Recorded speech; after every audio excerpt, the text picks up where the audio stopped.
Game Night live every Friday night at 7:30, streaming on WJBF 6+. The News Channel 6 mobile app is now even better. Download it today. When it comes to choosing a lawyer after an accident, local experience matters. I'm Austin Jackson. I've been helping accident victims in Augusta, Aiken, and the entire CSRA for over 10 years. And I'm ready to help you right now. Call Austin Jackson, the Augusta guy. The Coffee Club on News Channel 6, sponsored by Honda Cars of Aiken. Coming up, taking action on crime in Aiken County. Why one state lawmaker wants more focus on the Horse Creek area. As your news at 5 starts now. Live from Television Park, this is WJBF News Channel 6 at 5.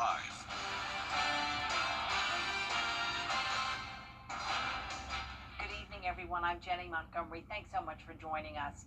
Coverage you can count on begins with a state representative calling on Aiken County leaders to take action in the Horse Creek Valley area. This comes after a town hall meeting last week where people who live in Burnettown and Gloverville shared lots of concerns about the rise in crime and homelessness. Graham Lee is live in Burnettown now. And Graham, homelessness isn't the only problem people there want to see addressed. Well, that's right, Jenny. State Rep Melissa Lackey-Arimas has sent a letter to Aiken County Council for them to take action on a variety of issues here in this area, including homelessness. But she and others who live here say the bigger problem is that they're feeling left behind, and they want their voices to be heard loud and clear. Jennifer Morris attended last Monday's town hall meeting. She hopes the talk will soon turn into action. I think it was a productive meeting that the sheriff and Melissa Ormis were able to see that we're really serious about wanting changes and not backing down. Everybody just has to be proactive. After hearing those concerns, District 84 Rep Melissa Arimas has taken matters into her own hands. Arimas has sent a 2-page letter to Aiken County Council requesting county leaders to take action in the areas she says has been neglected for far too long. And the county can't just turn a blind eye because it's been overlooked for so many years since the mills closed. She wants to see an increase in law enforcement, a community watch network, and the creation of a task force to clean up several blighted properties that homeless people are allegedly vandalizing. These are turning into like meth houses and places where drugs are being made, and then you'll see a burned down one or half burned down is because some kind of drugs have exploded. Arimas is also calling on county leaders to launch projects to beautify the valley area with grass cutting, litter removal, and reinvestment programs to attract small businesses. But those good people that make up this community are still there, and they deserve to have a nice community to live, work, and play. So I definitely think we are maybe not last on the list, but we're low on the list. And you're looking for action to be taken so that changes. Right. Our whole community, we're fighting for change. So Arimas has now had ongoing conversations with Sheriff Marty Sawyer for Aiken County to discuss the best course of action to go from here, but she also wants to sit down and have those same conversations about solutions with Aiken County Council soon. We have reached out to County Council and county leaders for comment on this situation, but have yet to hear back. Live in Aiken County, Graham Lee, WJBF News Channel 6.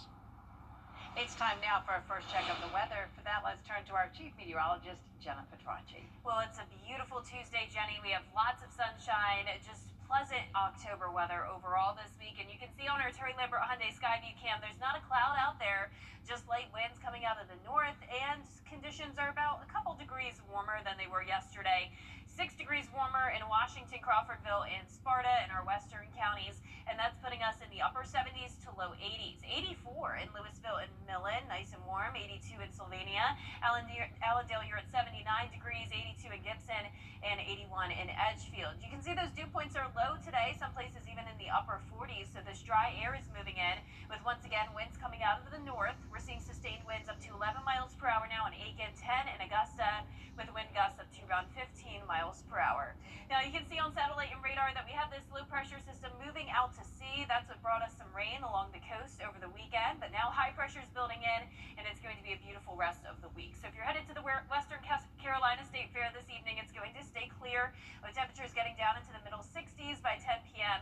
And looking ahead, we're going to have sunshine Wednesday and Thursday, partly cloudy on Friday. And look at the temperatures going from lows in the mid-50s all the way on Friday morning. And I'll have a look at how long that cool down will last coming up. And back to you, Jenny. Thank you, Jenna. No easy solutions for Augusta city leaders as budget season kicks off. Commissioners being presented with the administrator's recommendations for next year. The 2026 budget starts with a more than $7 million shortfall because Rescue Act funds are no longer available. So the recommendation to commissioners, a 3% across the board spending cut that could cost jobs and increase property taxes. It's not one thing over the other. We got to go end to end to ensure that we kind of balance this thing out and just ensure that we kind of set the tone appropriately going forward. So, you want a tax increase? I think eventually, that's going to be something that's going to have to be. You're all in. City leaders will get into the details of the budget at a work session on Thursday. Aiken city leaders approved the sale of the Hotel Aiken property. Oliver Hospitality Group will buy it for $2.5 million. The group has a 120-day inspection and can back out anytime. A parking deck is planned, but the size and location aren't set. Next, the city and developer will finalize a deal, and then the design review board must approve. North Augusta may move its city elections to November to save money. Coming up, sentencing for the person who set fire to the Pennsylvania governor's mansion. What the future holds for him. Next. Kevin Federer. Still ahead, cooler temps on the way. How beekeepers protect their hives during the winter. After the forecast. That's right, our temperatures are going to be falling in the mornings all the way down into the upper 40s with not a lot of rain headed our way. Now have your full Bite for 6 forecast when we return. Weather headlines on WJBF News Channel 6. Brought to you by Southpaw Roofing. Roofing done right. It's time to update that whole As a nation, Promo, live from the Kennedy Center, the News Nation Town Hall. Tomorrow, 8/7 Central on News Nation. Now, your most accurate forecast with WJBF Live 5/6. Welcome back. It is a beautiful Tuesday. This is our Terry Lambert Hyundai Skyview cam from Augusta Marriott looking over the river. And notice just how beautiful the sky looks. It's so blue this time of the year, and that's actually because of the sun's lower angle in the fall, meaning sunlight travels through more of the atmosphere, intensifying the scattering of blue light. And that's why we're seeing such pretty colors this time of the year. And also in the fall, we also have less particles in the sky like humidity, dust, and pollen. And that also allows that sunlight to just scatter more, making for the beautiful blue color. 82 degrees, a northeast breeze of 10 miles per hour. Dew points are low today, and they're going to continue to fall as the week goes on. We're at 52 degrees, humidity only at 35%.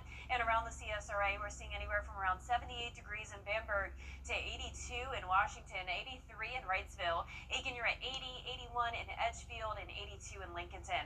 Our satellite and radar showing the clear conditions for everyone. And as we zoom out, you can see not much going on here in the southeast. We have this low pressure exiting out to sea. That's what brought us the rain over the weekend. But for your Wednesday, it's going to be another nice clear day, starting out at 55 and then climbing into those low 80s. So pretty much a repeat forecast of what we saw today. And then same deal on Thursday. But then notice we are getting a bit of a cool down with low temperatures down to 48 degrees on Friday morning. That's in Augusta. Some places could be even chillier than that. But then we will quickly see those temperatures rise back into the middle 50s as we go into the beginning of next week. So we're going to have this dry cold front come through. That's what's going to bring in that cooler air and also drier air. So dew points still around 50s to 60 degree mark for now, but then those dew points will fall into the 40s on Friday. So dry conditions expected Friday and Saturday, but we definitely could use more rain, especially down in our southeastern counties here. Allendale and Bamberg still in a severe drought. We did get that rain on Sunday, which could help with that. But notice Augusta is also in a drought, and we've only picked up 0.37 inches of rain so far for the month of October. This is our driest month on record, so it's typical for it to be pretty dry, but we could definitely use some more rain to get us closer to average. We have a chance of it on Sunday, but it's not looking like it'll be a washout. So let's walk through our future cast now. Saturday is going to be dry, so a great start to your weekend for any outdoor plans. And I wouldn't cancel any plans on Sunday. Just keep in mind that we do have the possibility of rain. As of now, our future cast showing dry conditions through the afternoon. But then here comes this secondary cold front. That first cold front passing us in a couple days from now will be a dry front. This front will be mostly dry, but it is showing a line of showers coming through primarily Sunday night. So a lot of you may be in bed, but at this point anyway, really won't impact your plans too much. And notice by Monday morning, the skies are already starting to clear. No impacts for us from the tropics either. We're watching Tropical Storm Lorenzo that formed this week, but it is far away from us out in the Atlantic, actually moving even further away. So that's all that's going on in the tropics. And this time of the year, that is typical as well. October, once we get into the middle of the month, you can see the chance of us seeing named storms goes down significantly. So that is great news. I know that's all what we want to hear. And you can see our 10-day forecast showing the sunshine Wednesday and Thursday, partly cloudy on Friday as that dry cold front pushes through. Back to mostly sunny skies on Saturday, and then that slight chance of rain on Sunday, followed by more dry weather next week. I loved your explanation of the blue sky, because don't you always love that October blue sky? Yeah, you know, Good you to would know. you would think it would be even prettier in the summertime, but no, it's but actually in the the fall. October blue. Great explanation. Thank you. Thank you, Jenna. Well, cooler weather means beekeepers are preparing their hives for the winter. Some wrap their hives with tar paper, bee cozies, or layers of pink foam insulation. They also have to contend with rodents trying to get into their hives. The other thing we have to do in the winter in Wisconsin to make sure our hives are safe is we have to put some kind of mouse guards or queen excluders, make the hole a little smaller, because otherwise we get mice in our hives. So I like the metal ones because the mice can't chew through it, but some of us also use the wooden ones. Some beekeepers even ship their bees to warmer locations in the winter to protect them from the cold. We'll be right back.